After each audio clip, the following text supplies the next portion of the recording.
The Great Barrier Reef makes me feel just a sense of awe. Every time I get in the water or I look in a tank, I just can't believe how beautiful these animals are. And it's just really heartbreaking to see places that you knew were just wall-to-wall coral reduced to rubble fields is quite confronting, and the thought that we could get that more and more frequently is pretty terrifying. My name is Kate Quigley, and I'm a research scientist at the Australian Institute of Marine Science.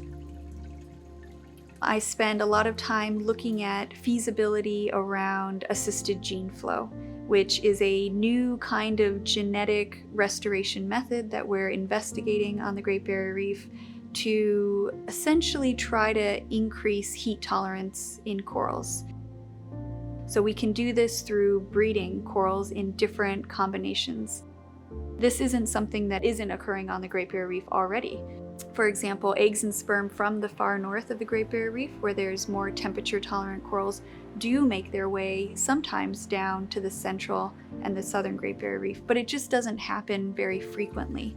And these kind of evolutionary processes occur over very long time scales, so we're just trying to nudge that into something that happens a little bit faster. Coral spawning is a very essential part of the research year.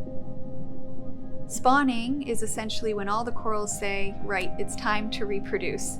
So from the north of the Great Barrier Reef down to the southern tip of the Great Barrier Reef, all the corals pretty much over just a few nights release their egg and sperm bundles, and on the surface of the water, all those eggs mix together, and that's where we get the next generation of corals.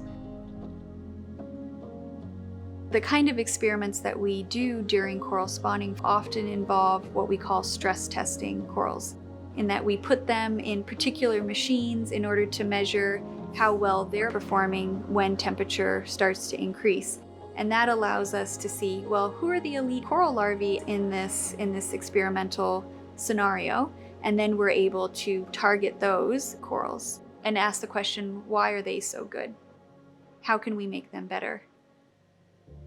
Things that we should worry about when we're looking at any kind of intervention, in particular genetic interventions, there's many. So, we're in Australia, we all know the cane toad example. I'm much less willing to roll these things out in the short term because the reef is still in pretty good condition. Would we ever want to put something out that could jeopardize that?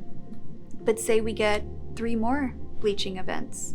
We lose millions more colonies. Coral cover drops from, 20% to 5%. Do we want to get to that place? I would say we still have a chance now to not get there. There is a will in society to protect the reef.